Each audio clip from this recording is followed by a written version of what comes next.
हमेशा हम सिक्खी को शक्ति या फिर भक्ति के साथ जोड़कर देखते हैं, लेकिन मुझे ऐसा लगता है कि अगर हमें सिक्खी को अच्छे से और गहराई से समझना है तो हमें सिखिज़्म को फॉरगिवनेस के साथ जोड़ना चाहिए। फॉरगिवनेस यानी कि माफ़ करना। लेकिन हमारी ये सेल्फ रिस्पेक्ट और ईगो फॉरगिवनेस के आगे दीवार बन के खड़ी हो जाती है। तो आज की इस वीडियो में हम समझेंगे कि किस तरीके से हमारे गुरु साहिबानों ने इस फॉरगिवनेस के लेसन को हमें समझाने की कोशिश करी है। वीडियो को स्टार्ट करने से पहले मैं एक अपील करना चाहूँगा। मैं और मेरी टीम सच में काफ़ी मेहनत कर रहे हैं आप तक गुरु साहिबानों का इतिहास पहुँचाने में। तो मैं आपसे अपील ये करूँगा कि हमारी मदद करिए एक सब्सक्राइब बटन दबाकर। तो ज़्यादा से ज़्यादा हमारी वीडियो को लोगों तक शेयर करिए और उन तक ये इतिहास पहुँचाइए। वीडियो को एंड तक ज़रूर देखना।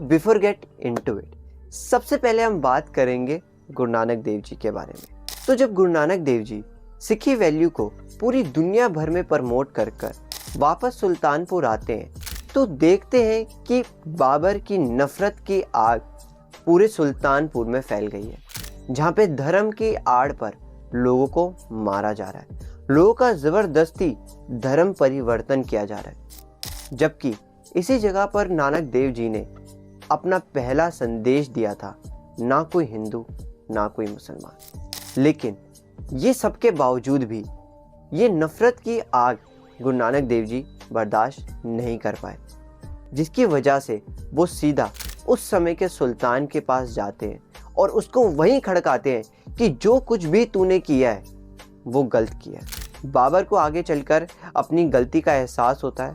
वो नानक देव जी के पास जाते हैं, उनसे माफ़ी मांगते हैं और ऐसे समय में भी नानक देव जी उन्हें माफ़ कर देते हैं। तो ये एक उदाहरण था फॉरगिवनेस का, जिसके खिलाफ नानक देव जी ने आवाज़ उठाई।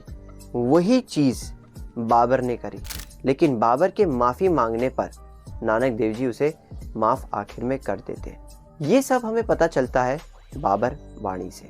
अब बात करते हैं सिखों के छठे गुरु गुरु हरगोबिंद साहिब जी की, जहाँ पर उनके बेटे समान पेंदे खान ना सिर्फ उनके खिलाफ खड़ा हो जाता है बल्कि उन्हीं के सिखों पर हमला भी करता है, जिसकी वजह से वो अपनी शक्ति को और बढ़ाने के लिए गुरु जी के दुश्मन के साथ मिलकर गुरु जी के खिलाफ लड़ता है। लेकिन जब गुरु जी के साथ उसकी आमने सामने की लड़ाई होती है तब गुरु जी के वार से वो ज़मीन पर गिर जाता है। गुरु हरगोबिंद साहिब जी पेंदे खान को समझाते हैं कि ये तेरा आखिरी वक्त चल रहा है, तू कलमा पढ़ ले। पेंदे खान कहता है कि आपकी तलवार का वार ही मेरे लिए कलमा है। इस तरीके से गुरु जी के हाथों से तलवार छूट जाती है और वो उसे अपने गोद पर लेटा लेते हैं और तब उसे जन्नत में जाने का आशीर्वाद देते हैं। इस तरीके से गुरु हरगोबिंद साहिब जी ने भी अपनी ईगो, अपनी सेल्फ रिस्पेक्ट को ध्यान में ना रखते हुए पेंदे खान को माफ़ कर दिया। अब आखिरी साखी है सिखों के 10वें गुरु गुरु गोबिंद सिंह जी की, जहाँ पर फॉरगिवनेस को अब हम और बेहतर तरीके से समझेंगे। ये बात तब की है जब गुरु गोबिंद सिंह जी को मुगलों ने चारों ओर से घेर लिया होता है अनंतपुर साहिब में।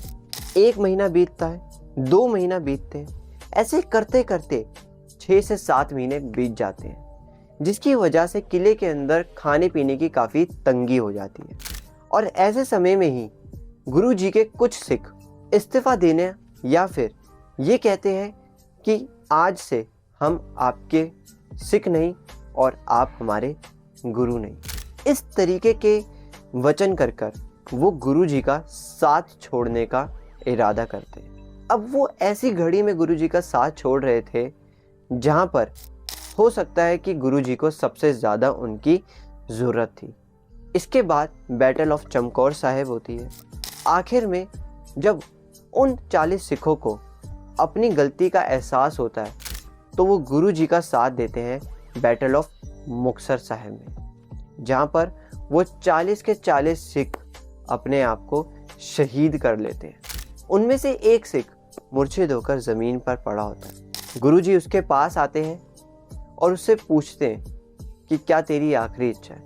तो वो बोलते हैं कि जो रेजिग्नेशन लेटर हमने आपको दिया था आप उसको फाड़ दीजिए। तो ये सुनते ही गुरु गोबिंद सिंह जी कहते हैं कि मेरा न जाने कितना लेख पानी में बह गया है, लेकिन आज भी वो पत्र मेरे साथ ही है। उस कागज को महाराज अपने कमर कस्से से निकालकर उसी समय उनके सामने फाड़ कर उन्हें माफ़ कर देते हैं। तो अगर इस वीडियो को कंक्लूड करते हुए मैं बताऊं कि अगर आपने एक चीज़ नोटिस करी होगी तो वो ये है कि जब जब इंसान को घमंड आया तब तब उसे अपनी गलती पर पछतावा हुआ है। इसलिए वो कहते हैं ना कि आदमी बार बार भूलेगा लेकिन वाहिगुरु उसे बार बार याद दिलाएंगे। आई होप कि ये वीडियो आपको इन्फॉर्मेटिव लगेगी। अगर ज़रा सी भी ये वीडियो आपको पसंद आई तो इस वीडियो को लाइक ज़रूर करना, अपने दोस्तों के साथ ज़रूर शेयर करना। So if you like this बाणी, सब्सक्राइब दिस चैनल नाउ।